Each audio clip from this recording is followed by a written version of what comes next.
Good evening.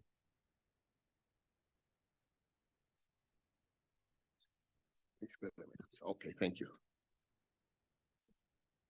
All right, welcome all to Metro Fire's regular Board of Directors meeting. It's Thursday, November 9th. Right at 6:00 p.m. Like to call this meeting to order. Welcome all, especially the CERT team. But Board Clerk, would you do the roll call, please? Yes. Director Sailors, Present. Director Sheets, Aye. Director Gould, Here. Director Wood, Here. Director Rice, Director Jones, Costa, Here. and President Clark. Present. And Director Weber let us know that he was away, would not make it this evening, so he is absent. Yes. Thank you. Okay, next on the agenda, Director Sheets, would you please lead us in a pledge to our flag? I pledge allegiance to the flag of the United States of America and to the republic for which it stands, one nation, under God, indivisible, with liberty and justice for all. Thank you, Director. Okay, this is a Metro Cable announcement. This meeting of Sacramento Metropolitan Fire District will be cablecast on Metro Cable 14, the local government affairs channel on Comcast, Consolidated Communications, and AT&T UVerse cable systems. This meeting is also webcast at metro14live.saccounty.gov. Today's meeting replays at 6 p.m.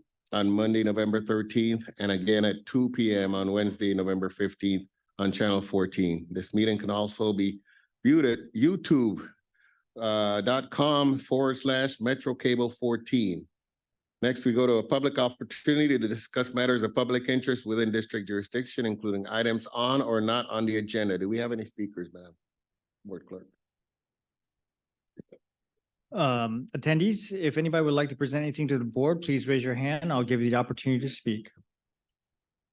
And if anyone in the audience would like to speak, please come up to the mic. No response online. No public comments. Thank you. Seeing none. We move on to the consent agenda. I'd like to let everybody know that item number 2, the sale of property at the Oak Avenue on the consent calendar is being pulled from the agenda and no action will be taken. So you've had a chance, board directors have had a chance to look over the consent agenda. Do you have any questions? No. Or if not, I'd like to entertain a motion. I'll make a motion as amended. Second. Okay, Director Wood. Was it Director Rice? You did the second before I heard you. Okay. Call the roll, please. Director Sailors, Aye. Director Sheets, Director Gould, Aye. Director Wood, Aye. Director Rice, Director Jones, Aye. Director Costa, Aye. President Clark. Aye. Thank you. Motion passes. The consent calendar is approved with exception of item number 2, which was removed. All right. Next, we go on to presentation items. We have one presentation, the fireworks enforcement after action review, and that would be Fire Marshal Barry Law and Ms. Nygren, Amy Nygren. Where is our, oh, you're getting it. Thank you.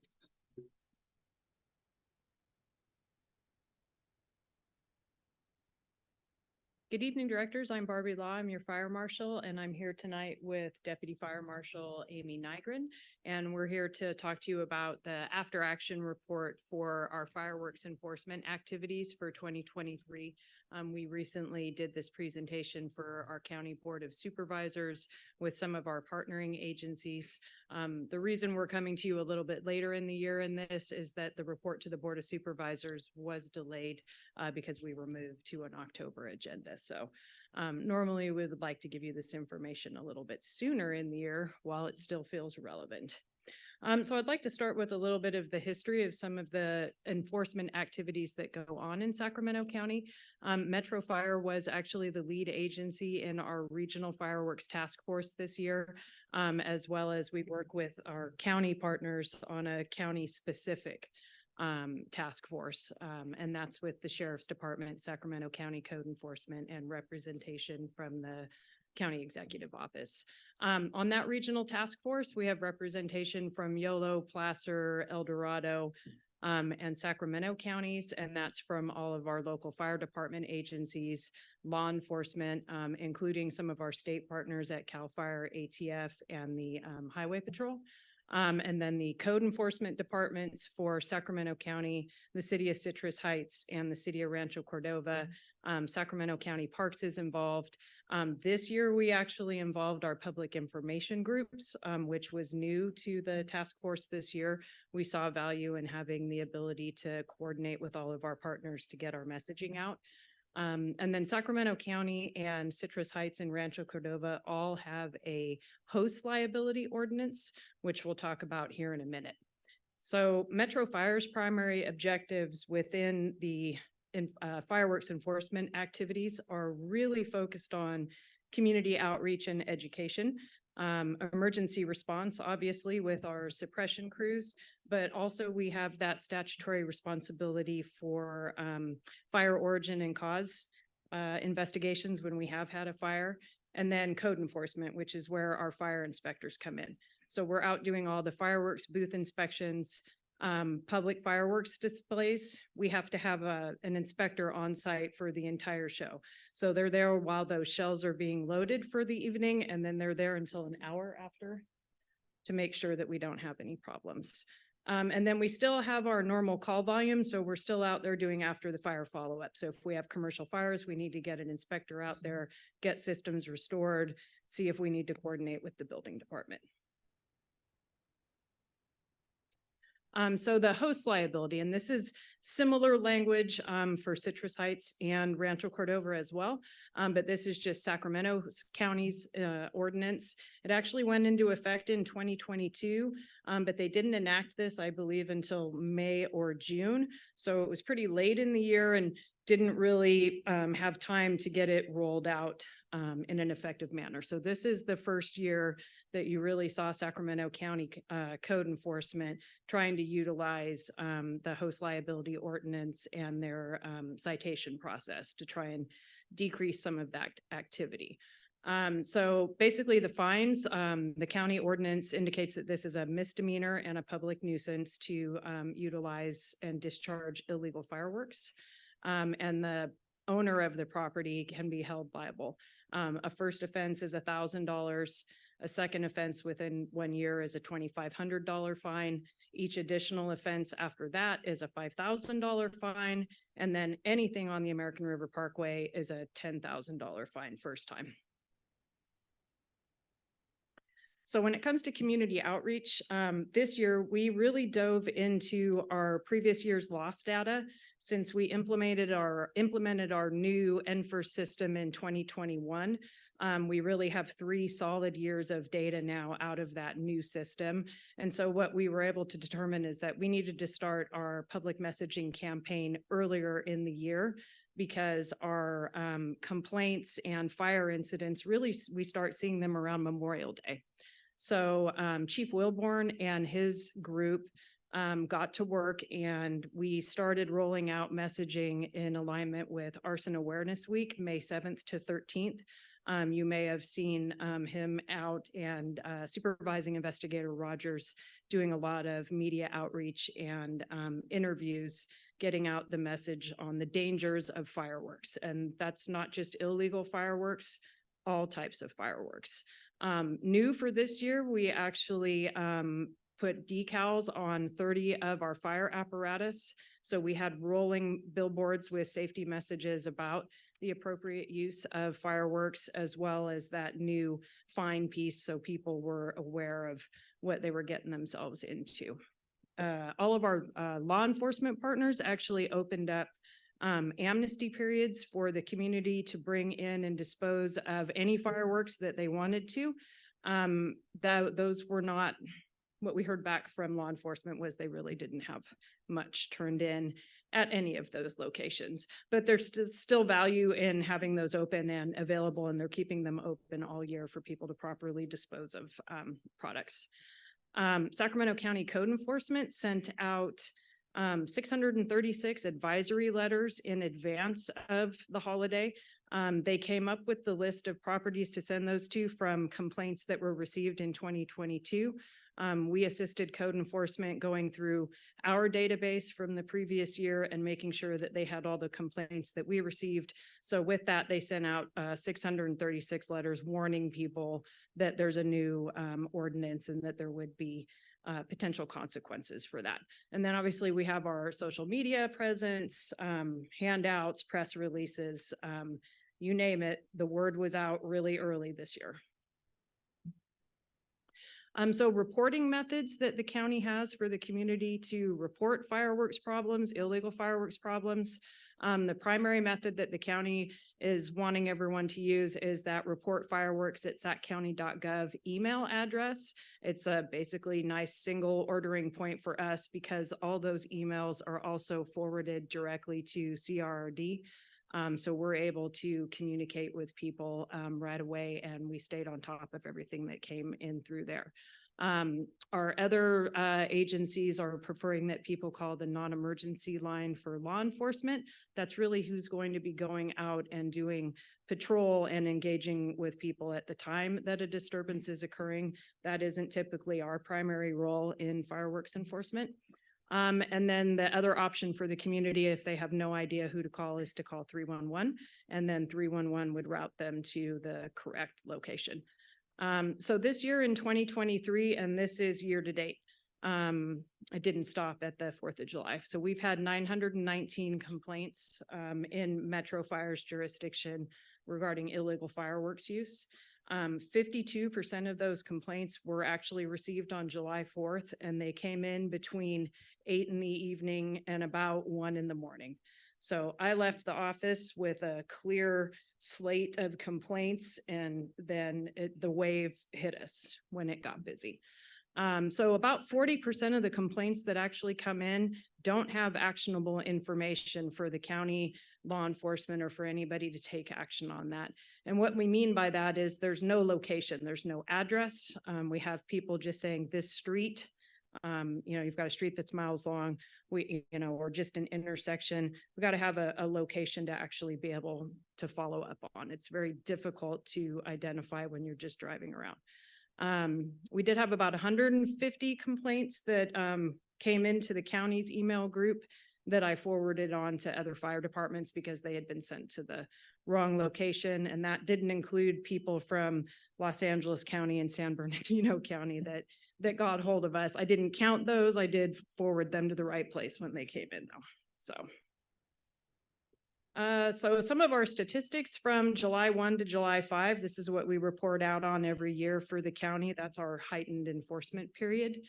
So our total call volume for the district, that's all calls, including our dispatches for automatic and mutual aid. We had a 9% increase in our total call volume over 2022. And then when we look at all fires, we had a 48.1% increase in fire activity over 2022. I know that can look alarming, but I think it's important to remember there's other factors that come into fire behavior. And coming into our 4th of July holiday enforcement period this year, we had our first big heat wave of the year. So this time period was preceded by a few days of 100-degree weather. It cooled down for the 3rd and 4th, but we had winds on the 4th. So when we look at how many of these fires were actually related to fireworks over July 1 through 5, we can see that it felt really busy and bad this year, but actually our peak fireworks activity was in 2021 when we were coming out of COVID. So we had 56 fires related to fireworks in 2021 total. 2023, we were down to 48. So a little bit up from 2022, but not as bad as 2021. So 30% of our fires were related to fireworks, and then we're able to break those out by were they legal fireworks illegal fireworks or undetermined. And what undetermined means is that we found fireworks debris in the area of origin or at the point of origin, but there was too much damage for us to determine was it legal or illegal fireworks. I think the big thing that we see here that is a concern is that we've had 100% increase in our fires with legal fireworks. So we've gone from 6 to 8 to 12 this year. So they're not without risk. I think there's a perception that if it's labeled as legal and safe and sane, that means that's not going to cause a fire or injury. And that is a misconception that we need to work on pretty robustly next year with messaging to try and get that number back down. So 2.8% of our total call volume for July 1 to 5 was fireworks related. I did want to put this into the bigger perspective of our annual total call volume, because I think that when we start getting the complaints, it feels like to some of the community members that this is, you know, a really huge problem. But when we look at what percentage of our total call volume, it's actually quite small. So we'll probably be on track to around, you know, for the 0.06% again this year once we get to the end of the year. So obviously it's a concern, but of all the fire problems that we deal with, this isn't the primary issue that we're seeing. So the majority of fireworks related incidents that we have are actually grass and vegetation fires. And then we also, you can see basically all of our incident types across the bottom there. The next biggest area of fire problem is with our trash and dumpsters. That's typically later in the evening when people start improperly disposing of their fireworks, and then those trash receptacles catch on fire. Over towards the right there, you can see our EMS calls. That's a concern. EMS calls related to fireworks are going up over the last 3 years. I need some water.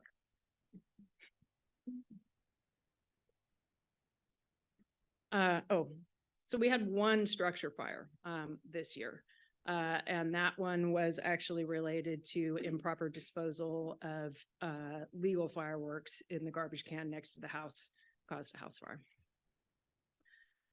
Injuries year to date, we're seeing an increase in injuries. So we're up 66% over 2021 and 2022. We only had 6 injuries in those years. This year we had 10 injuries. And we've got highlighted for you here the one fatality that we've had in Sacramento County over the last 3 years was improper disposal of safe and sane fireworks in a garbage can inside of a house. With a large loss fire and a fatality. When we look at our severe injuries, the majority of those are caused by illegal fireworks, and those are going to be our amputations and blast injuries. And we did have several significant injuries this year with illegal fireworks. Property loss, I thought it would be beneficial just to take a look at our property loss. Here over in 2021, the column there for legal fireworks, that was one incident. That one incident was a fatality and almost as much damage as all of the illegal fireworks incidents combined. And so that was 20 some odd incidents with illegal fireworks. Overall, for the last 3 years, we've had about $616,405 in estimated property loss. Which is not great. And when you combine it all together, it is a little bit higher for our legal fireworks versus illegal. Like we talked about before, vegetation fires are the majority of the fires that we have. However, the majority of those are less than 1 acre. They're typically, roadside spot fires, that type of thing. We don't have a lot of large acreage with these fireworks fires. So over the last 3 years, total combined total is 40 acres of grass and vegetation burned. Complaint trends. I thought this is interesting just to show we typically start seeing complaints coming in from the community around Memorial Day. They trickle in, you'll see little bumps on the weekend, and then they really uptick when the fireworks booths open, which is on June 28th, big spikes on July 4th, and then it drops off when those booths close down again for the year. I know this looks alarming on the right there that we had so many more complaints in 2023, but I will tell you that's a testament to the earlier messaging that we had, and people were very aware of how to get a hold of us. And I think we did a better job than the last couple of years in that. And so I don't know that we necessarily had more complaints, but we had more people that knew where they should reach out to for help. So this is actually the trend lines for when we have incidents, very similar to when the complaints come in. Booths open, problems spike up, booths close, stuff levels off, and we don't see the issues anymore. So because of that information, we know when our call volumes spike, we have enhanced staffing levels July 1st through the 4th. In the Community Risk Reduction Division, you always have additional chief officers on and suppression crews, but we also beef up our staffing levels to deal with problems. All of our fire inspectors are also cross-trained to do fire origin and cause investigation training. So they're out there supporting our fire investigators if needed, because we can't split them that many ways. So some of our outcomes for CRRD and our inspectors and investigators this year, we were able to, just during July 1 through 5, we did refer 5 incidents over to Sacramento County Code Enforcement for the host liability. They indicated to us that they really wanted us to generate an incident report and, if at all possible, to have photos and video to support that complaint. So we had 5 calls where we actually caught somebody in the act and were able to send that over. Our FIU assisted ATF with the sting operation. We responded to 23 fire incidents for investigation purposes. On July 3rd, we confiscated 30 to 40 pounds of illegal fireworks down in Battalion 9. And then on July 4th, Deputy Fire Marshal Nyren here and Inspector Aney confiscated between 2,000 and 2,500 pounds of illegal fireworks in Fair Oaks in a residential neighborhood. Just south of Phoenix Park, right backed up on the American River Parkway. Very dangerous situation. We did call out the Sacramento Sheriff's Department EOD team, and we did have to call Mark Jones, came in on the holiday from his home in Elk Grove, picked up a box truck from logistics, and that was all taken down to EOD, which is down south, to be properly disposed of. So largest single haul in the region, also extremely dangerous for our people. These inspectors are not peace officers. They're not armed. They rolled into something and basically couldn't leave. So some of the challenges that we had that night, actually, I'd like you to, I wanted to share just what an incident narrative that Engine in 26 had. Oh, do you not have your glasses? I don't have my glasses. I'll give it. I'll do it. So I'm sorry, I didn't mean to put you on the spot. So I just wanted to read this report because it really highlights all of the challenges that we had. And I think there's a perception out there that social host liability ordinance is is the silver bullet to solve this problem. But it's not without risk to try and find these things. So Engine 26 and Truck 26 arrived on scene to find a large crowd of people igniting legal and illegal fireworks. Security was already on scene and stated the individuals were lighting fireworks and throwing them at them in the parking lot.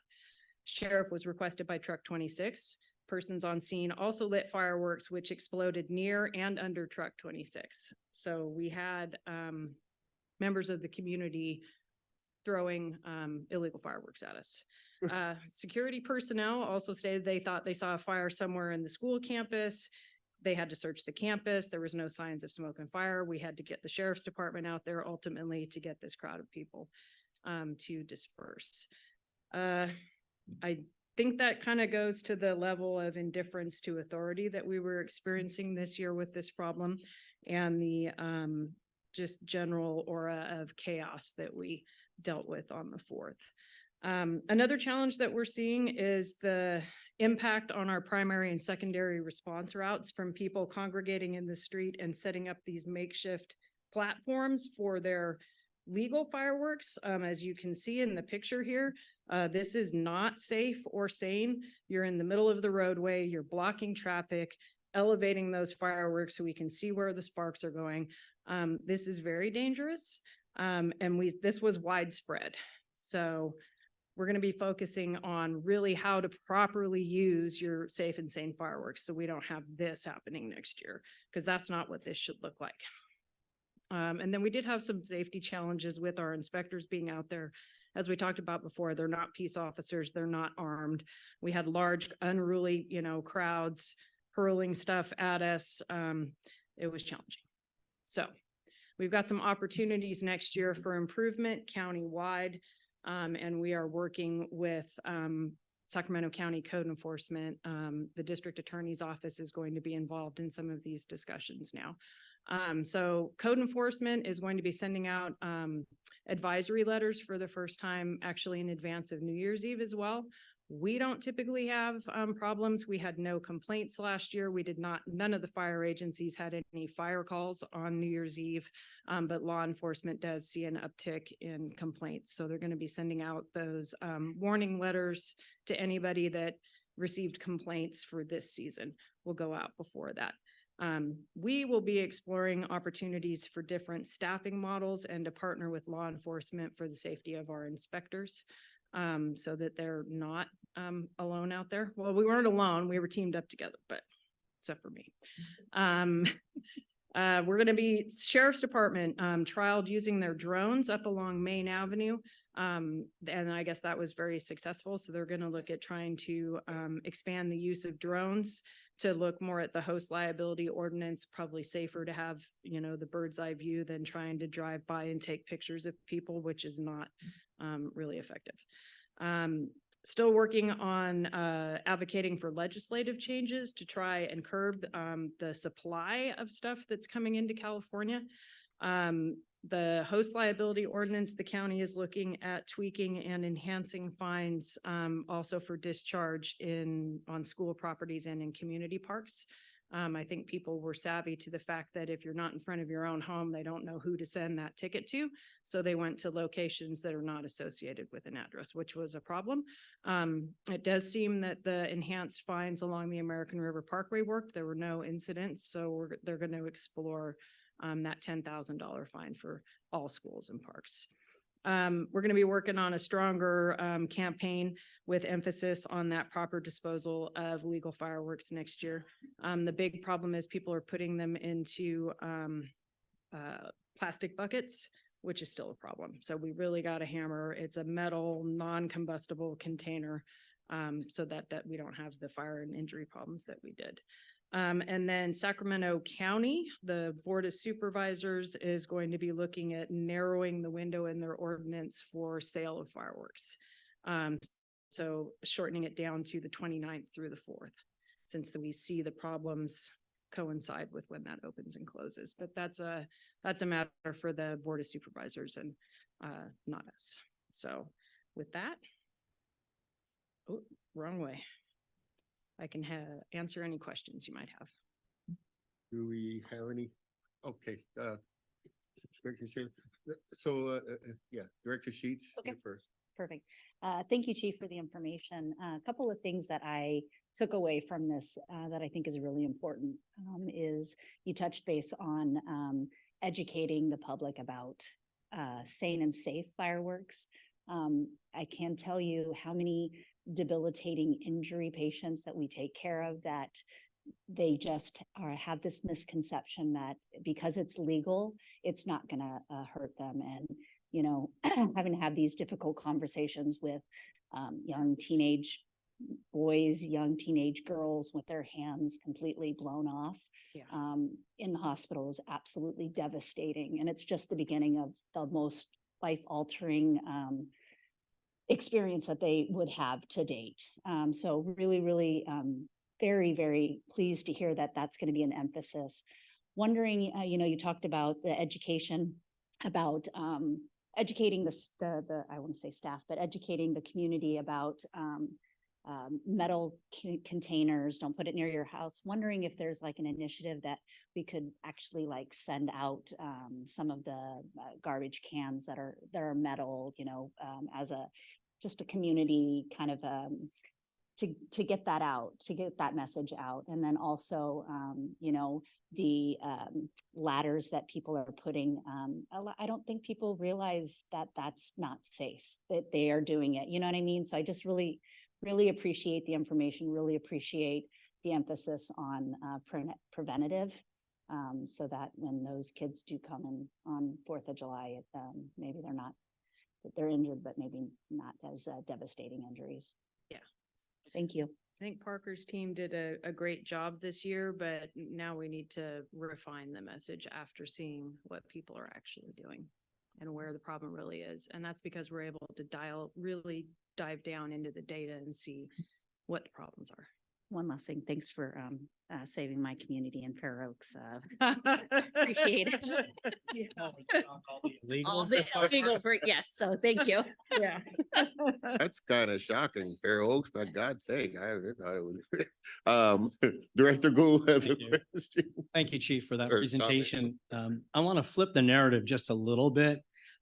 If you go to that very first slide that you showed us, there are a lot of players that are all coming together.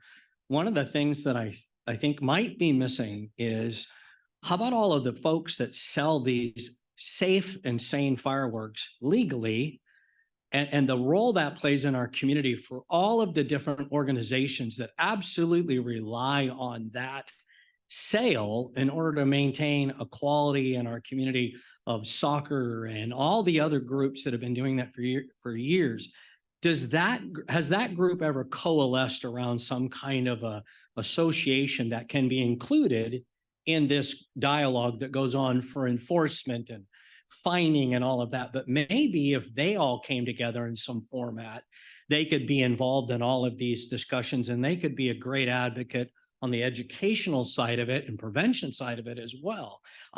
Because I'd hate to see Sacramento County become known as firework haters. If you think about what fireworks mean to us as Americans, it's pretty significant, you know, and I'd hate to see this community lose it completely, get outlawed and all of those kind of things. Because I think there's a lot of people that use fireworks very safely and very sanely, and it brings a group together that doesn't come together at any other point in their 365 days a year. And so I'd hate for us to just be known as we're the ones that hate fireworks at every level and you're evil if you use them. I know in my own community, that's one of the rare times that I actually come together in my neighborhood with people that I don't even really know. And we are very safe. But I think we can also have part of that conversation about how do we encourage people to use them in a way that brings the community together, and maybe charge or challenge the manufacturers to sponsor some of that kind of thing. Because in a place that I frequently visit for the 4th of July, they have a different take on safe and sane fireworks, and they have a lot less issues than we do. The demographics are different, but it's pretty special to stand on your porch and watch a lot of fireworks go off all at the same time.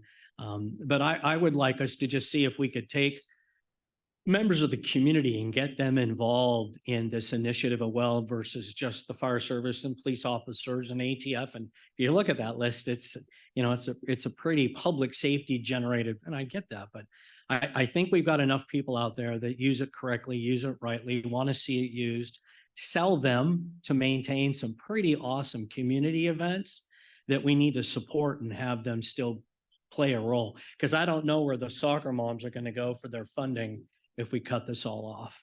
So, that's a great point.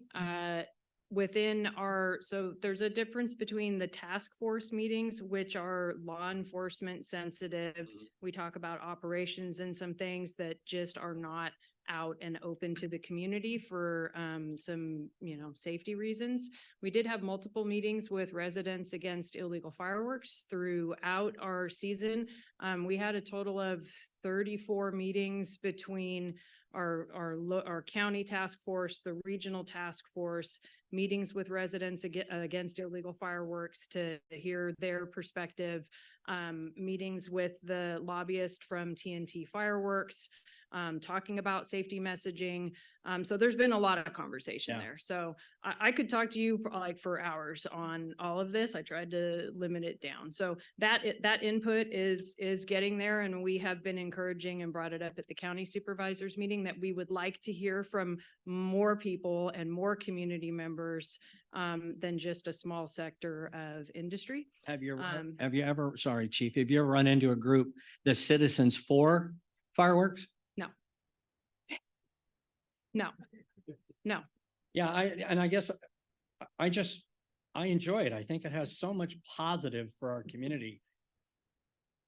And I get, probably somebody had a pretty serious tragedy in their circle where they became citizens against fireworks. I get that part, but I sure hope that we maintain a balance there. And I encourage those that are making money off fireworks, that they take the initiative to start being more engaged. I love the idea of maybe at these fire booths, there's some education you've got to sit through for a minute or two, before they'll sell you the things, or the garbage can. I mean, if really what we're seeing is a lot of devastation because at the end of that fun event, maybe some adult beverages have been consumed that they do put it in things that then end up catching their house on fire. Well, maybe we put garbage cans out there that they can check out and remember that that's their fireworks garbage can, and they check it out, and 6 weeks later, they bring it back someplace and get their money back, whatever, but. That was being looked at the county level, and it Yeah. was a question that the Board of Supervisors specifically asked of TNT.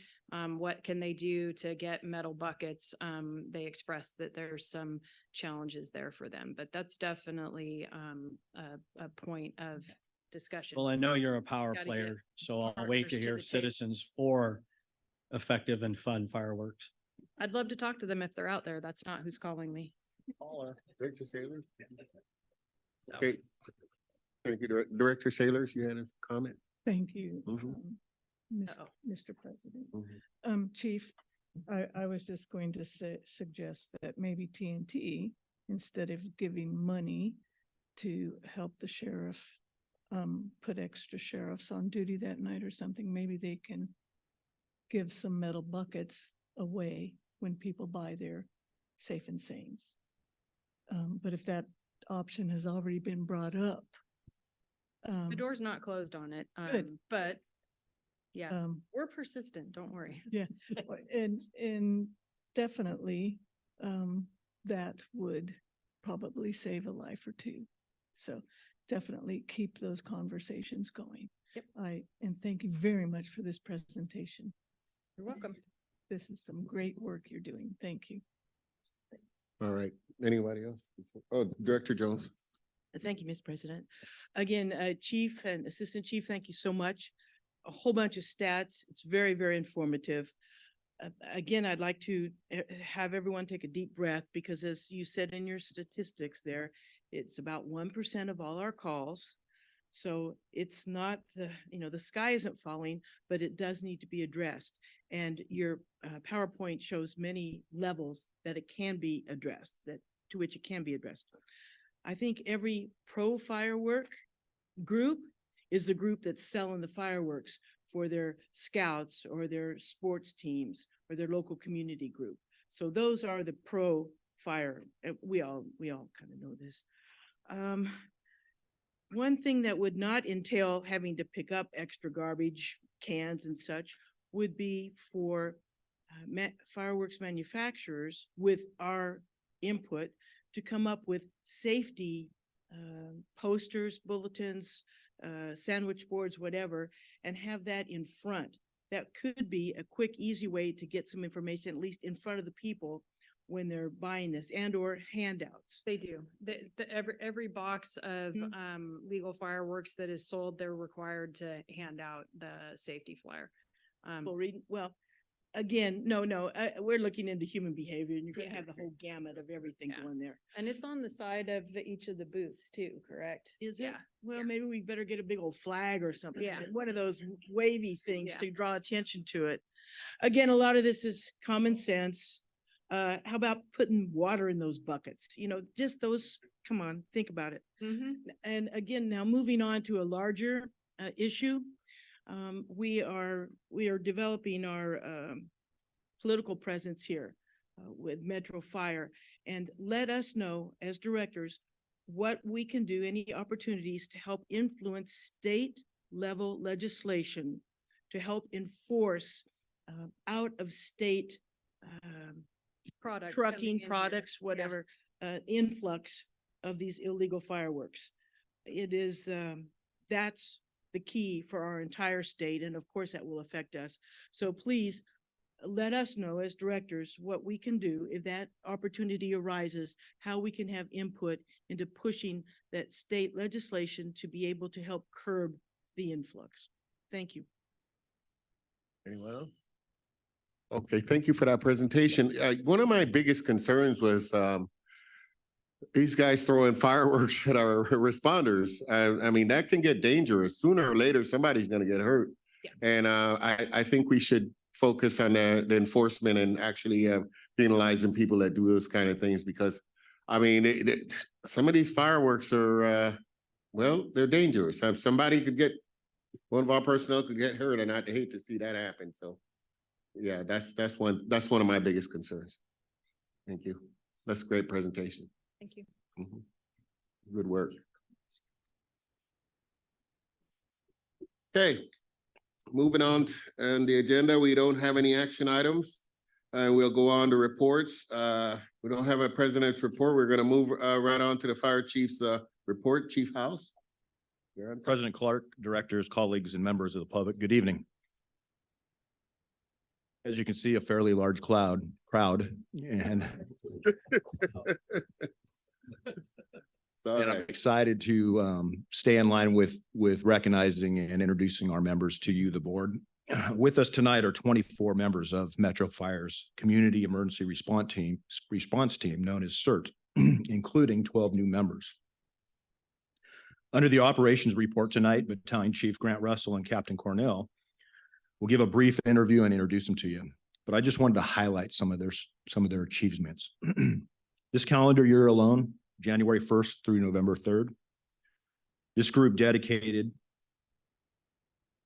3,601 hours assisting Metro Fire in various activities and events.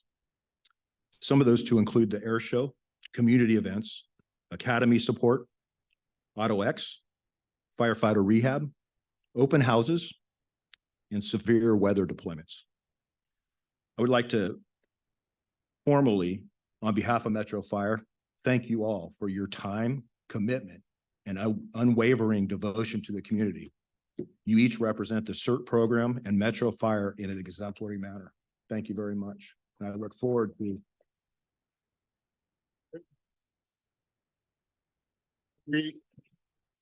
Can we have those members stand up, please?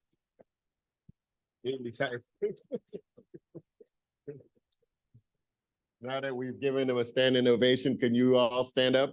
They're in the crowd, so we can see who you are. Yeah, very good. Thank you very much. You're much appreciated. All right. Thank you, and I look forward to Chief Russell's presentation and official introduction individually of each of those members. Congratulations to Parker Wilborn. He was promoted to Battalion Chief in the Community Relations Division effective October 30th. Battalion Chief Wilborn will be giving a brief report tonight during the administration report, and he'll give you a quick bio of himself and his accomplishments. Effective October 30th, Battalion Chief Local 522 VP Matt Cole will be reassigned from a day position to suppression. Captain Sean Scollard will be reassigned to fill the day staff Local 522 position. Congratulations to Chief Pilot Monty Van Landingham on his retirement on November 1st, 2023, after 15 years of service. He was our chief pilot. Captain William Brad Reynolds on his retirement on November 1st, 2023, after 20 years of service. We've attended a lot of meetings in the last 2 weeks. One of those was the Rancho Cordova State of the City address, where Mayor, I can't talk tonight, where Mayor Linda Budge, man. Make some aspirin, Chief, quick. I know it. It's all the coffee I drank coming back from Stockton today. gave a beautiful presentation about Rancho Cordova and their 20 years of $1 million dreams. Several staff members attended the Public Safety and Community Appreciation Luncheon hosted by the Justice Beyond the Courtroom. It was a partnership with the District Attorney Ho. This year's theme was Justice Beyond the Courtroom, amplifying victims' voices. Fire Station 109 had an open house on Sunday. There was a great turnout by members of the district and the community along with Director Wood. Thank you for attending. Those in attendance had the opportunity to tour the station, interact with crew members, and learn hands-on CPR among other activities, and our CERT was heavily involved. On Tuesday of this week, Battalion Chief Scott Perryman and Director Can made a joint presentation to the County Board of Supervisors to provide an update on activities and accomplishments regarding ambulance patient offload time and Metro Fire's mobile integrated healthcare program. This presentation initiated at the end of the meeting further meetings by the Sacramento County Board of Supervisors to seek possible funding and collaboration. It was very successful and very well received. Earlier today, we celebrated retired Captain Bob Bruce. Bob passed away on October 7th and leaves behind his wife, Denise, and son, Hunter. Captain Bruce has a positive impact on everyone he came in contact with, both within Metro Fire and the broader community. He was truly exceptional individual, known for his kindness and unwavering commitment to helping others. He was literally known as a man of sincere giving back to the community. The amount of people that he touched, not only in the fire service, but his efforts up and down the state, recognized with hazmat and decon, and also his EMS professionalism, education, and training as an instructor was remarkable.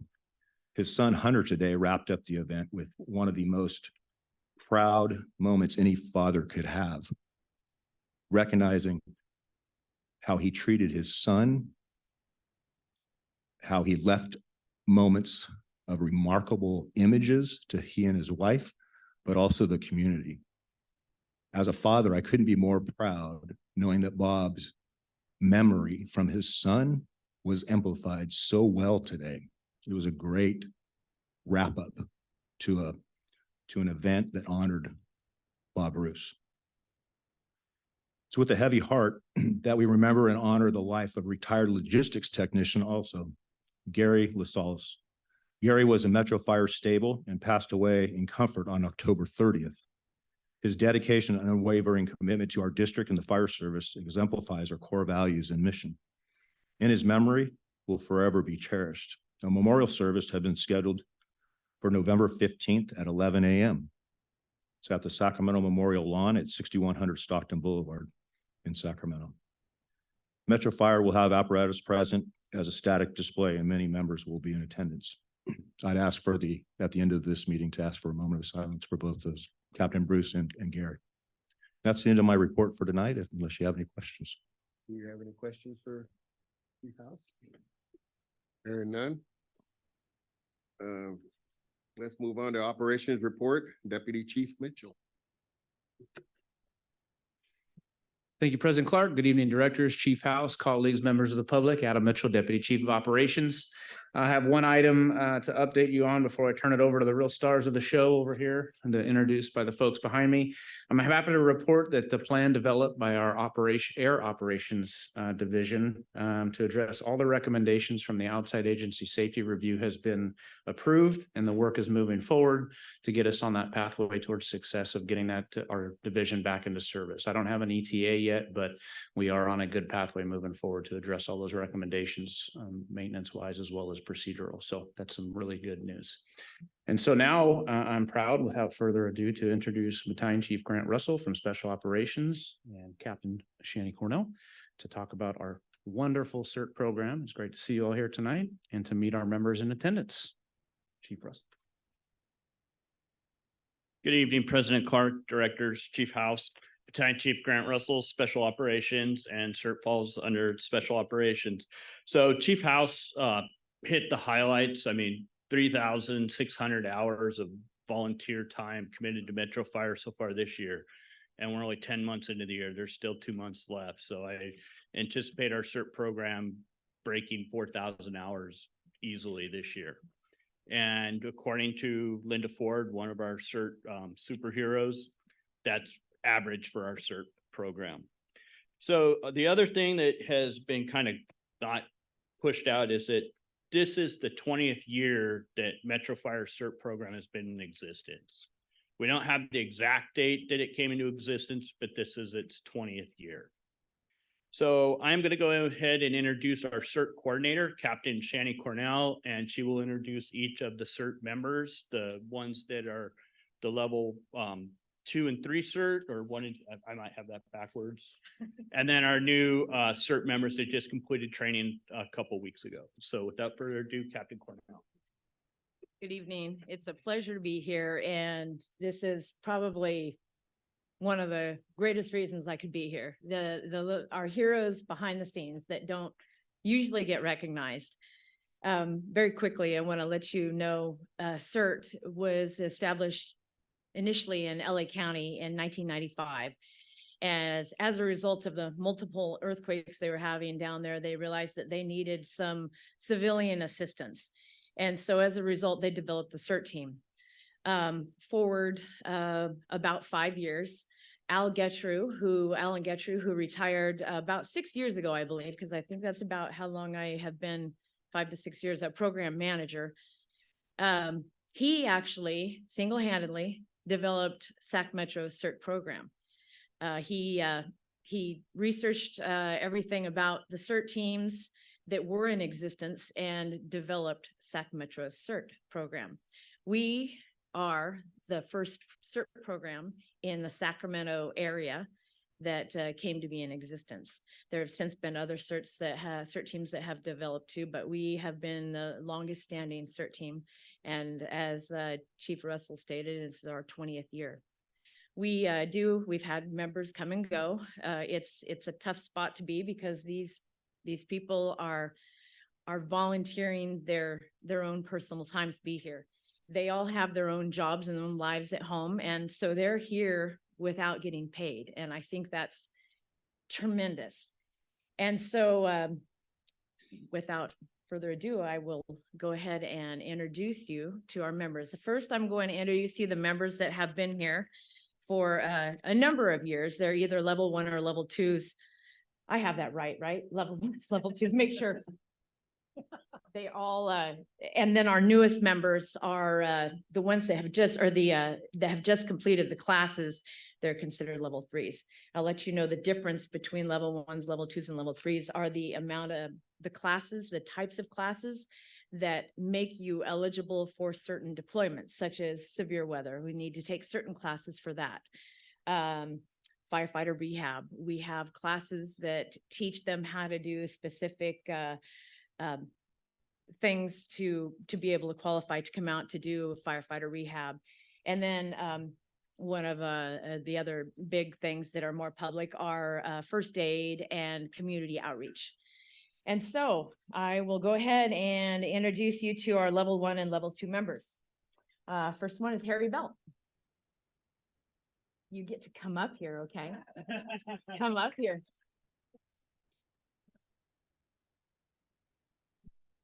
Cynthia Borskin.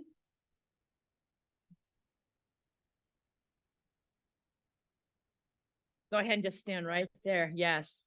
You get to stand here the longest. Rob Borskin.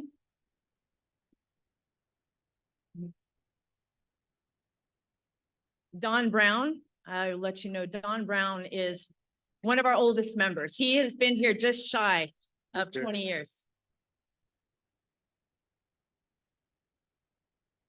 Corey didn't make it yet? Okay. Corey Dixon, who is not present, he's trying to work his way here. He's a truck driver, so he's trying to work his way here. Ron Fiscum.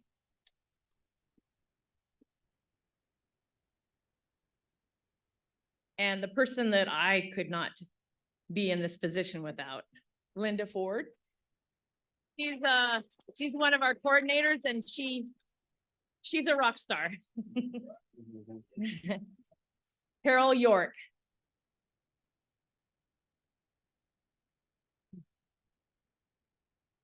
Jacob Jones.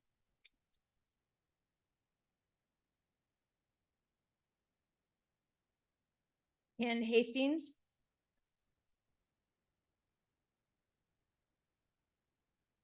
Bill Pater.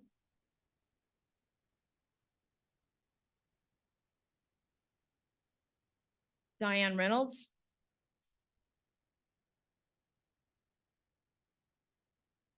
Cynthia Schneider.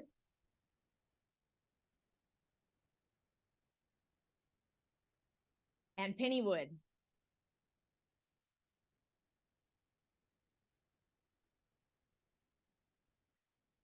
Level ones and level twos.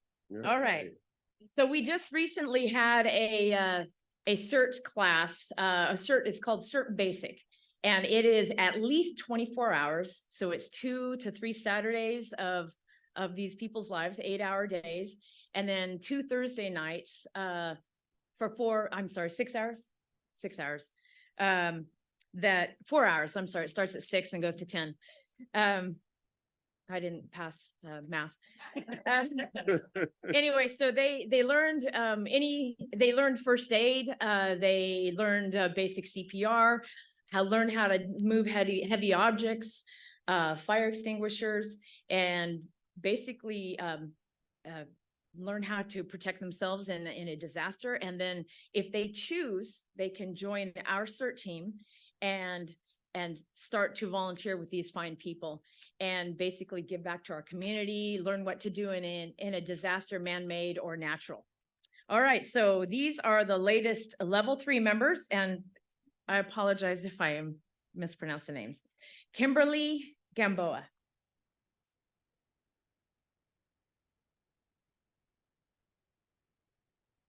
Doreen Guerrero.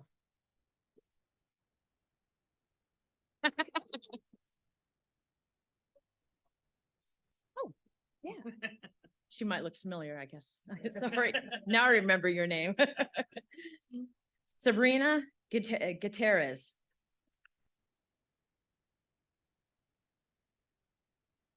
Betsy Howard.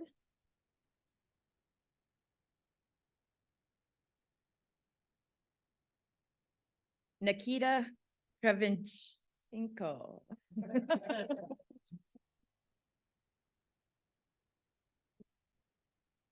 Svetlana Kravinchenko.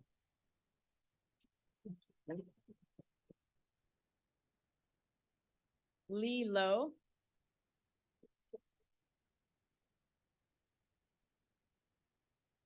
Rodrigo Mardones.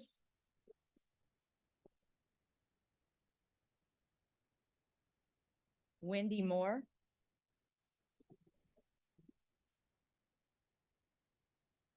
Ashley Owen.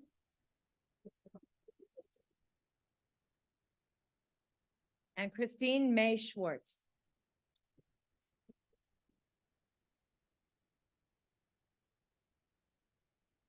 Our searching. All right. Hey.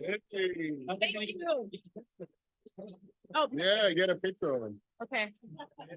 Oh, no, we may face that one. Yeah, no, yeah, no, You don't want no. We're gonna do a photo, thank you.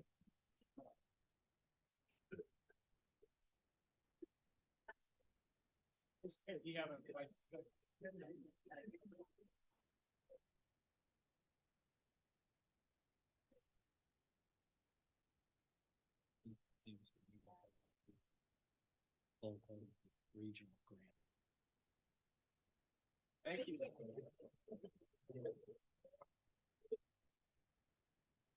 Thank you, directors, for allowing us to introduce all our fine members. Appreciate it. You're very welcome. Thank you for bringing these volunteers to the meeting. Great group.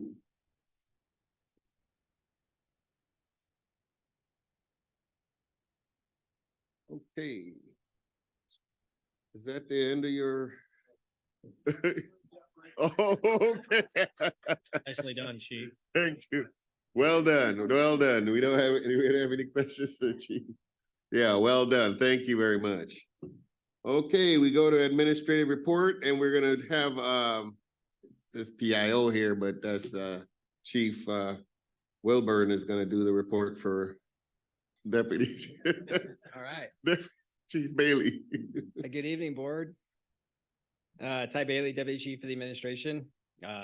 As you all know, the community relations, Parker's done an absolutely tremendous job throughout the year. They've really built their team and they're doing great work. And I'd like to introduce Parker, which I'm sure you all know. He does fine work with as our PIO as well. So Battalion Chief Parker Wilward. Oh, good.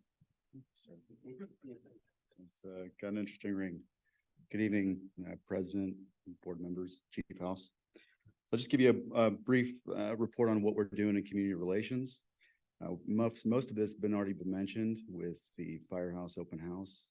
We really can't say enough about the CERT team for coming out. Linda's been instrumental in really getting the help that we need on those. We can't do it all. Community relations is a team of 4.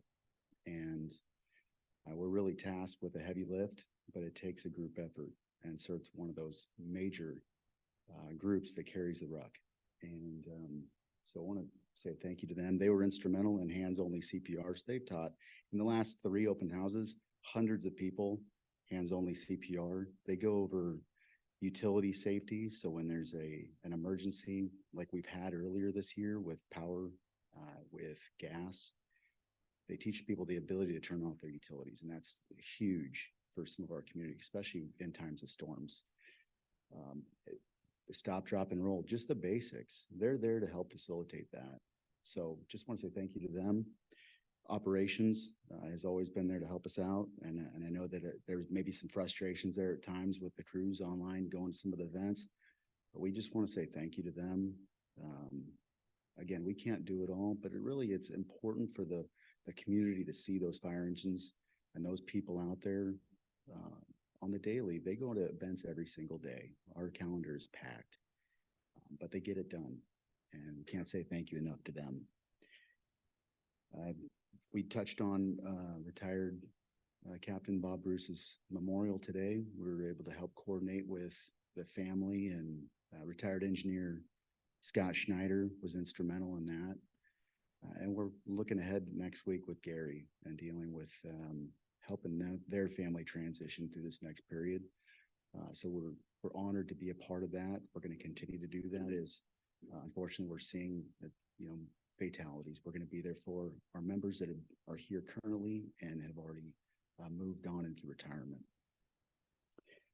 As far as one of the bigger challenges, I know there was a big push this week with APOT and the MIH.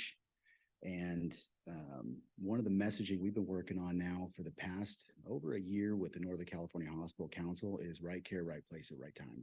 We want to make sure our community members and our patients get the right care at the right place at the right time. And that's a messaging that's been pushed out through media outlets. In fact, I did a media segment just before this board meeting, actually, with ABC 10, and that'll be airing. CBS 13 did one as well yesterday. We're really trying to get the messaging out that it has to be a group effort. It can't just be us continuing to do the business the way we've done it with an increase in call volume of 5 to 7% annually. We're not increasing our fire stations 5 to 7% to keep up with that. That workload's going to the men and women on the front lines. We got to get the community on board and re-educate what that looks like. What is an emergency? An emergency is not, I can't sleep, or I've had a rash for 3 months. And unfortunately, these are some of the calls that the men and women online are getting. So we have to get that messaging out that when you take an ambulance and you put it at the hospital, it is no longer available for your next door neighbor if they're having a cardiac event. And it's very important messaging. And it's part of our mission statement, that education for us to do that. And I want you to know that we are full speed ahead. We're partnering with the MS division on this messaging with Chief Perryman and Chief Rudnicki, and making sure that messaging does get out. Next week is Crash Responder Safety Week, and we are partnering with California's Highway Patrol, National Highway Transportation Safety Administration, the Caltrans, CHP, and the California Tow Association. We're putting on a press conference. So your fire chief, our fire chief House, will be on the stage with the heads of those agencies at a statewide press conference. He's going to deliver the message that people need to slow down and move over near traffic. work, people working on the side of the road, or first responders that are working on the side of the road to prevent potential tragedy. We've had a number of near misses in our agency, and I know CHP's had a number of fatalities as a result of people not being diligent, moving over, slowing down, and paying attention to what they're doing.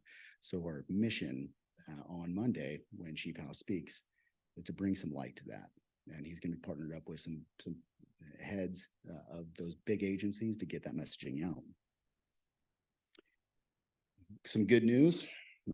We ran a public education campaign competition during Fire Prevention Week. And that was students were basically sending photos of themselves doing safe activities with a flat flare, and they were coloring that and send it in to us. We have 2 winners. So Engine 26 is going to be transporting 2 children to the local elementary school, and we're going to be honoring them. We'll have media there, and they're going to be doing that. So it's going to be a real cool event. And then as far as safe cooking, we're coming into that season. We're going to see an potential increase in fires related to cooking, and we know that. So we want to get ahead of it, be proactive with our messaging. I've reached out to Sacramento City Fire with their PIO and Cal OES. So we're going to be partnered with them. The 21st, we're going to do a media event of how to cook your turkey correctly, and then we're probably going to blow it up. So we're gonna have some fun, but we're going to do it safely, and we'll invite all the media out there. We've done this now for the last several years. We'll transition, and we talked about looking into, tree lighting safety and Christmas safety. So we'll be working together again, but really want to do a collaborative effort between our 2 large agencies to get more awareness throughout the county as a collaboration. So that's cool. And then the Legacy Wall of Honor, that's something that you all have been instrumental on in honoring 2 members, retired Fire Chief Kurt Hankey and firefighter Jeff Wells will be honored with your guys' award. And we will be doing a wall unveiling, some short speeches, and an open house style event. That's going to be on December 14th. So put that in your guys' calendar.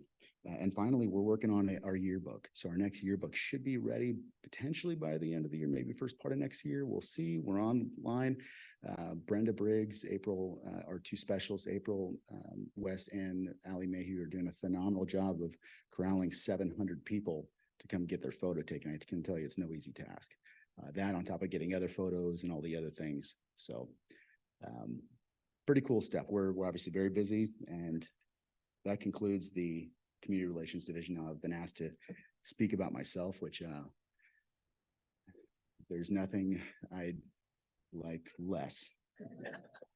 I could talk about all of you all day long, and I'm never short of words. You guys know that. I hate talking about myself. I am Parker Wilborn, and I am a new battalion chief. I've been with Metro Fire now for about 12 years. And I can tell you, we all have milestones in life. And I've told some of you out there these stories. Got 2 major milestones in my life, and I'll kind of start with those and I hit home. The first one, I was going into the United States military, graduated high school 2001 from Folsom High School. And I go to the swearing ceremony in the morning, and I got my family there, friends, and we're actually doing our swearing ceremony, hands up, doing the oath of office similar to what I did the other day with the transfer of command ceremony. And they came in halfway, and they said, "We need to stop the ceremony. You all need to exit the room and come out to the foyer." So we go out to the foyer, and they had a big screen TV up, and we watched the second plane hit on September 11th. So when you talk about milestones, that to me is a major incident.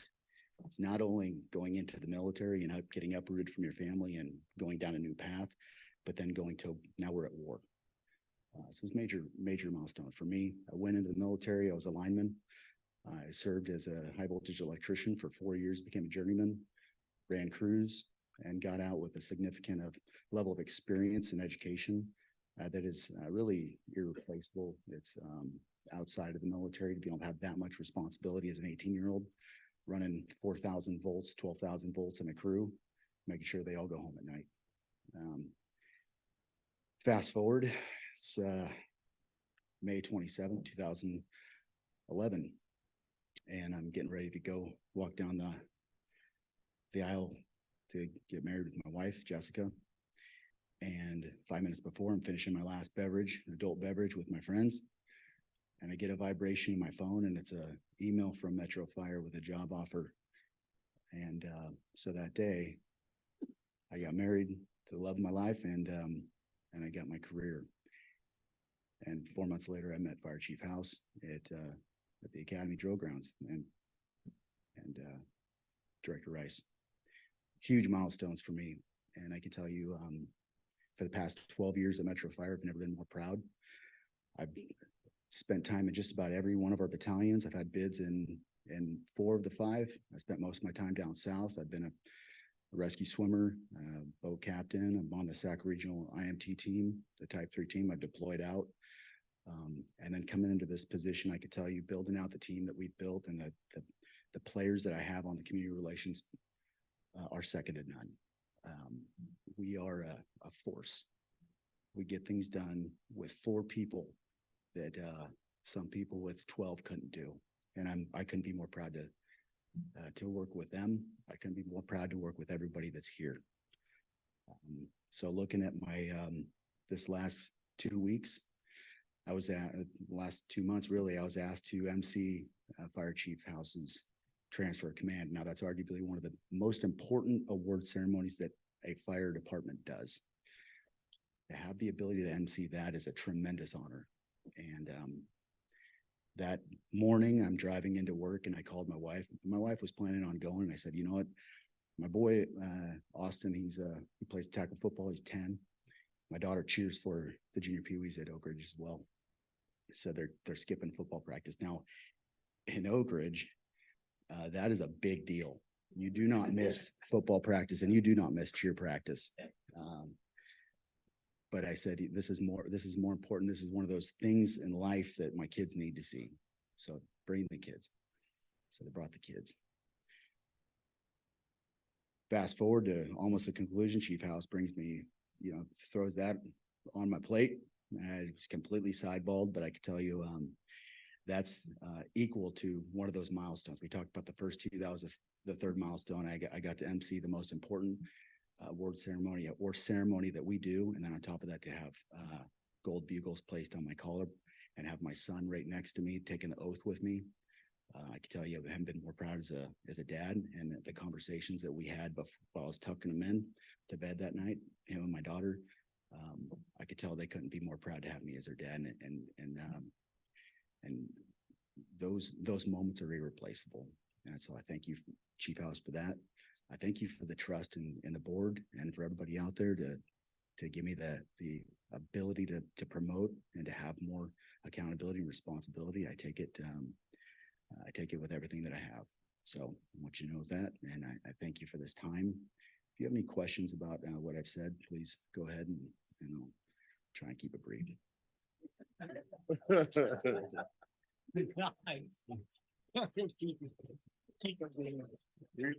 We have any questions? No questions? Okay, we don't have any questions, but I just want to say congratulations. They're a great addition. All right. So, Chief Bailey, did you have anything to add? Okay, then let's move on to support services report from Chief Wagaman. If I were Chief Bailey and I had something to add, I wouldn't. Very, very moving. Absolutely. My phone went off in the back. My fleet manager called and said, did he just say that he has electrician experience?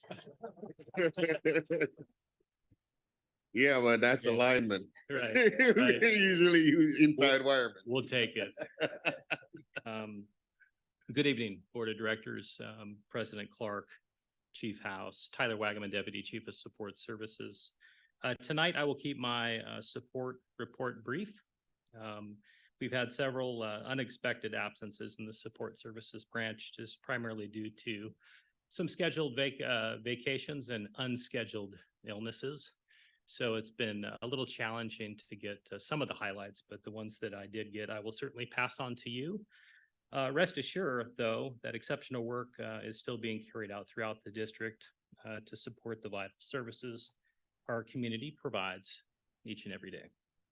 On the facilities front, I'm pleased to announce that the roofing projects at Station 114, Station 29, and our leased property at 2101 Hurley are progressing well and are nearing completion.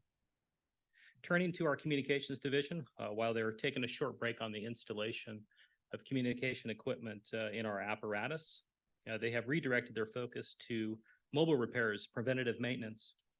And along these lines, our portable radios, mobile radios, despite they are truly state-of-the-art, they take an enormous amount of effort to maintain them. In fact, the manufacturer recommends that we touch these radios, each one of them, every 6 months to make sure that they are properly programmed, to ensure proper interoperability with other agencies, as well as they're properly tuned.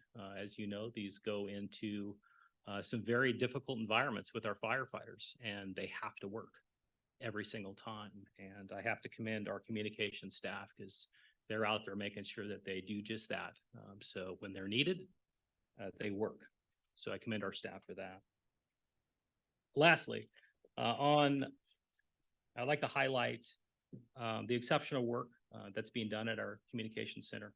Recently, I had the opportunity to stand in for Assistant Chief Green at the SRF-ECC board meeting. And while the agenda was light, the continued work taking place at the dispatch center has been anything but. This is a testament to strong leadership and the highly capable, forward-thinking staff that we have. The forward thinking continues to bring light the new technologies, and I strongly believe that the center must continue down this path in order to effectively handle the increase in call volume that we're all facing.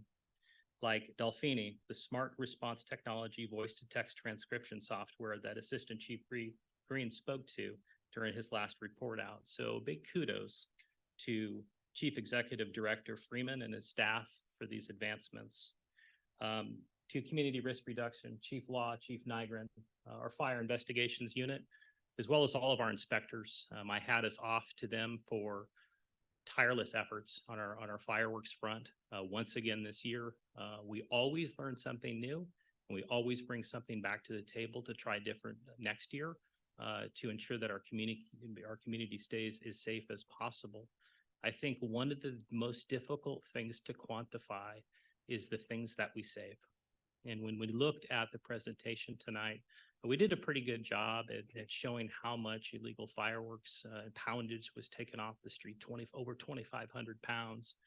But what's difficult to quantify is what that saved. I mean, if that were in the hands of the wrong person, and rest assured would probably have been lit off on the 4th of July, would it have caused damage? We have lost additional limbs? We would never know. But the fact that we got off the street, we have to assume that we made progress in keeping our community safe. So I have to commend all of our staff for yet another job well done. And they're already off to the races to implement the things that were brought to light this year through their after action review so they can implement those next year. So with that, that concludes my report unless you have any questions for me. Do we have any questions for Chief Wagner? Thank you very much for that report, Chief. Okay, we go on to firefighter local 522 report. Sean Scullard is going to do that report. Captain Scullard. And we got the name changed this time because I Oh, feel like every time I come up here, to we give the learned. report, it's Matt Cole. or I somebody know, else, and no, I'm we just the fill-ins. we learned it. We got it right this time. But some things don't change. As surprise to you guys for me giving the report, I was just as surprised, Matt. Decided last minute that I'd give this report, which I'm happy to do. But I did remind him that his term of office is not over until January, so he does have 2 more months. I'm just going to give this report for him, but he looks forward to giving the next one for you. The report this evening is going to be pretty short. I think everybody highlighted a lot of the most important things this evening. So I would second the moment of silence for Captain Bob Boost and Gary at the end of this evening. I think that's one of the most important, is recognizing those that dedicated a lot of their lives to this organization and were instrumental, no matter whether they were suppression or support services. I think that's one thing that we do great as an organization. We talked about it most recently, and I don't want to call it a chief forum because I know you don't like that term, but when we were meeting and Chief House was meeting with everybody, we talked about what's one thing, what's our identity as Metro Fire? And I feel like we have a hard time answering that right now. We're still young as an organization in many ways because we've had a lot of retirements. We're still trying to find what our identity is. But one thing that got mentioned is that we do a very good job about taking care of our own. Anytime there's somebody in need, we do a very, very good job at that. And so one thing that I'd like to highlight is just the outpouring of support for Gary last week with the crews that went by there. Got to see him. I know the week before that, crews were able to go by and see him as well, maybe in a better mental state, but at least we were able to get over there and show. And if for nothing else, the family, I think something that stood out to them was they said they always knew Gary had another family. They just didn't know that they were the second family. They didn't realize that the fire service was his first family. So, and then the amount of support of off-duty attendants at Captain Bruce's services today was just phenomenal. I mean, seeing that's just great. The support that we've had for all of these, the memorial this year at downtown. I mean, we've had some awesome support from this organization, from our leadership and from the men and women that work here. And so I think that's really important to recognize that. The CERT team, thank you very much. Really appreciate all the work that you do. I know when we are in 110-degree weather out in wildland season, you guys go over to Costco and make sure we get some pizzas. I can tell you how much that is appreciated. You know, they go pretty quick. When you get 30 pizzas, you don't think they'll go that fast, but they go fast. So thank you for all the hard work that you guys put in over the summertime and throughout the year. We really do appreciate it. The last thing that I'd like to just talk about is I'm sure you're thinking that I'm going to try and talk about the contract negotiation extension and things and try and sell you on that. And really, I don't think that I have to, you know, I really don't. I think if you look back in time, you look at the last 2 years of the things that we've been able to get accomplished as an organization, being under contract, I think it speaks for itself. There are so many important things that we're doing as an organization. And to your request, it's been collaborative. I can't say that anything's been just one-sided at all. Any questions that you have this evening, I trust that the executive staff in there, you're going to get the same answer from them that you would talking to us. And that's a request that you gave us. And that shows the collaborative effort that we're putting forth on everything we're taking care of.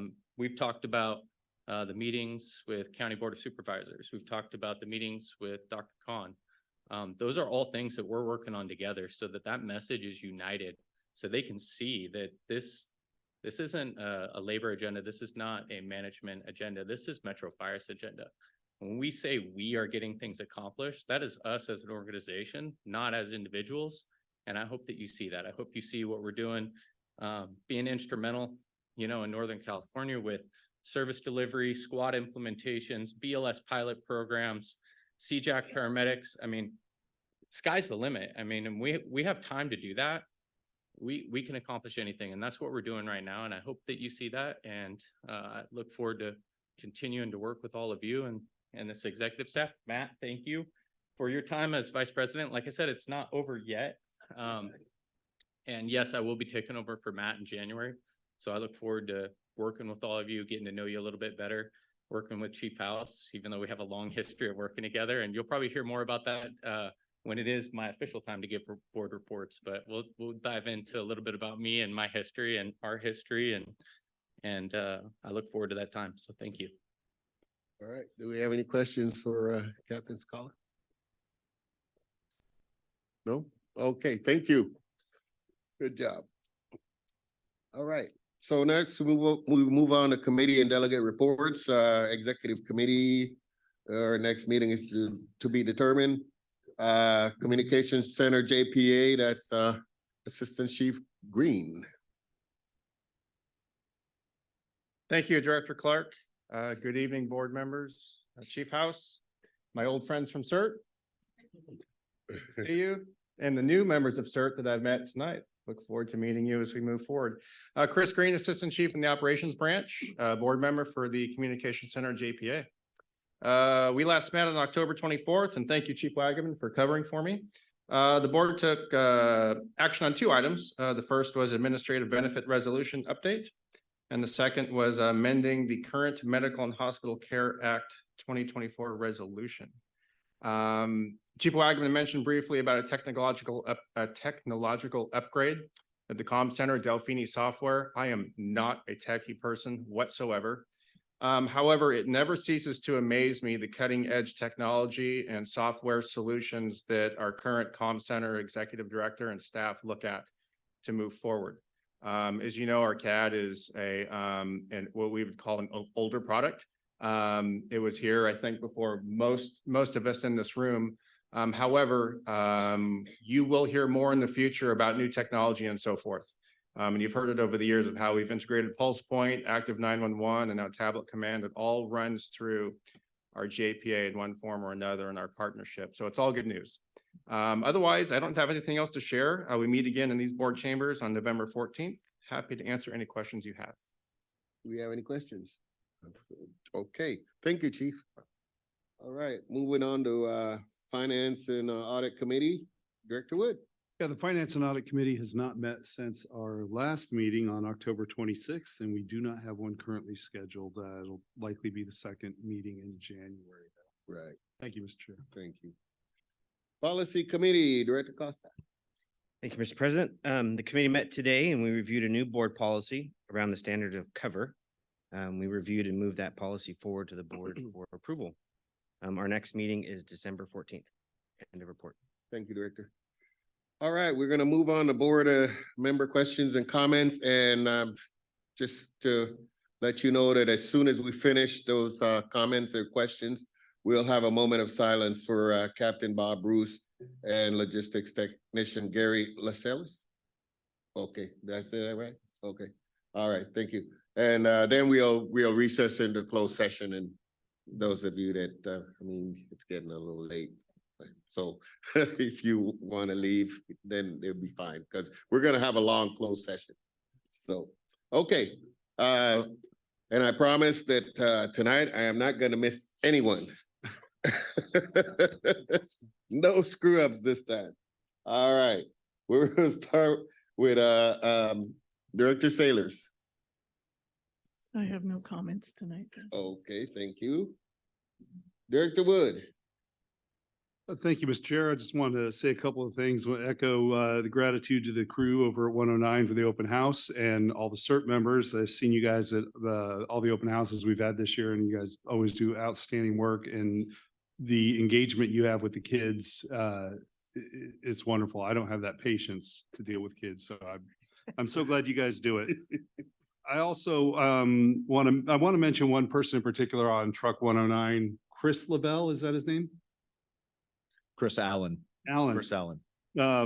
This guy was outstanding. When I got there was a family back in the back with a hazmat truck, and 5, 6-year-old, 2 boys, 5 and 6, I think they were, and climbing up and down, getting in and out of the truck like kids do, having a great time. He was engaged with them. He grabbed one of the kids said, "Oh, I want to be a firefighter." So he grabbed his turnout out of the truck, put it on this little 6-year-old, that was a 6-year-old, put it on the kid, grabbed his helmet, put it on this kid, and then grabbed his SCBA and put it on the back of this kid.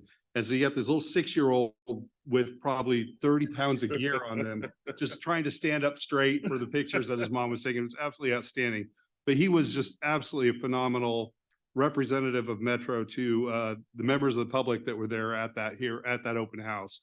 And so I just want to recognize him publicly. He did an outstanding job. Want to make sure we all recognize, and Chief Wilborn, it was great to hear your service, but we have plenty of people in our organization that are former veterans, former members of the armed service, and or still doing reserve or guard duty. So just want to make sure they get recognized and thanked for all that they do. I got to mention it, the Firefighters Burn Institute's having a ugly sweater contest on Friday, December 15th down at Sackyard Brewing on 33rd Street. No cost, it's free. Just donate to the boot. And then on that line, we have the boot drive coming up in February. It's never too early to start thinking about how we're going to bring that trophy back, because we've had a lot of years of it, kind of got used to it being here, and it was kind of rough seeing it go away last year. So you got some big shoes to fill, and want to get that trophy back here, Chief. All right, that's all. Thank you, Mr. Chair. You're welcome. Director Gould. Yep. Thank you, Mr. President. Thank you for the reports this evening. I love to see the work that goes into those because they're very enlightening. And I love Chief Law, if we could get that report that you've provided, if it's appropriate, posted on our website so that people can see what's appropriate and what the impact that safe and illegal fireworks are having. The other thing is I'd like to challenge our grant team. Not my team, the team that gets grants, Right. to look very seriously at finding grants in the region, state, or at the federal level for our CERT members. I think there is some money that needs to be funneled into these volunteer work because I think they do such wonderful work that we just simply couldn't do. That's the bottom line. If you didn't do it, it wouldn't happen. Okay. Because we're so busy with other things. And so I just like to see us find a few $100 million that could help these poor folks out when they need to eat at our events. Thank you. Thank you, Director. All right, we're gonna go to Director Sheets next. No comment. No comment. Director Rice? Real quick, I just wanted to thank Chief House for his leadership and every member of Metro Fire that attended the California Firefighters Memorial. By far, that was the strongest presence that my fire department has ever had there. And I really appreciate it. And I know that we put two honored members up on the wall and unfortunately, we're not done. To speak about Bob Bruce, Bob's son Hunter proved to us everything that we knew about Bob, but we just didn't know him because we didn't live with him. And that was one of the most beautiful tributes. I will tell you this, in retirement, Bob Bruce was a major component of the California Joint Apprenticeship Program, and that is a statewide firefighter apprenticeship program. I mean, how many Journey firefighters are in this crowd today because of that program? There's a bunch. And Bob was not only instrumental in that, but he was instrumental in the first pre-employment EMT Academy. And because of Bob's diligence, at least 7 young people were hired by the city of Sacramento. And then Bob also was key in the paramedic academy through the apprenticeship program, which will be graduating soon. And his wife Denise today was notified by Yvonne De La Pena, who runs the JAC, that CPF, California Professional Firefighters, and the CalJac and the CalJac Educational Building is going to be named after Captain Bob Bruce. So that was, I was going to keep my mouth shut on it, but the director brought it up to Bob's family. But it's tough to lose any member. And I have to tell you, it was heartbreaking to sit there and see a lot of folks that I worked with that are in retirement, but are also cancer survivors. And we'd have to do so much to eradicate that disease in our profession. And then to the CERT team, Don, I don't know if you knew this was happening. I sure didn't, but if you made it happen, great job. Just congratulations to you. I was assigned to Station 21, I think really 20 years ago when the drills really started down back. And I do remember that. And I do remember that time, I think it was engineer get through, then finally captain. My congratulations to you. And then the last thing, for every member out there, I'll give you a reading assignment. And one of them is go to the City of Los Angeles' historical page for the fire department and read the battalion chief's after action report for the Northridge earthquake. And I think it'll put the pieces of the puzzle together for you, why there is a CERT team here. And then the secondary one, if you're in the field, go to that same website and look up the Proud Bird Fire. And there's an article called The Full Measure of Devotion. I would say if you're an on-duty person and collecting a paycheck here, that's your reading assignment. It's worth a read. You invest in this department and you invest in this community, and everybody out there is doing it one way or another. And I want to thank you. Thanks, President Clark. Thank you, Director. Director Jones. Thank you, Mr. President. I can only add my humble thanks to all the presenters, speakers, and folks in the audience for tonight. My fellow directors have spoken very well. Thank you. Thank you. Director Costa. Thank you. No comments. All right. With that, I don't have a heck of a lot more to add. Just want to thank everyone for their presentations. the CERT team. You guys are fantastic, and I support Director Gould on getting those grants to help that team out. That's all I have. Let's have a moment of stand for a moment of silence in remembrance of Captain Bob Bruce and logistics technician Gary Lascelles.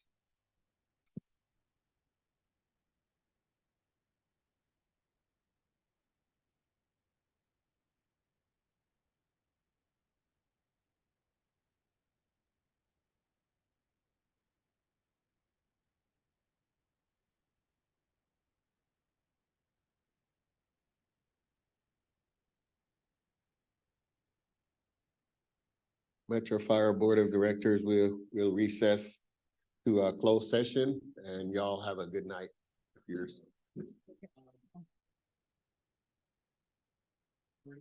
We've returned into open session, closed session, and council, would you report out, please? Yes, thank you, President Clark.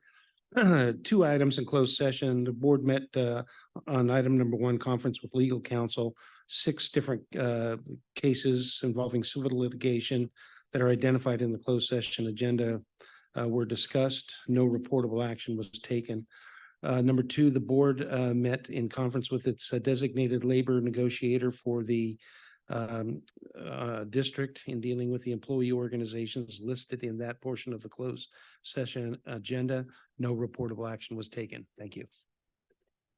Council, our next board meeting will be December 14th at 6 p.m. Having no further business, I declare this meeting adjourned.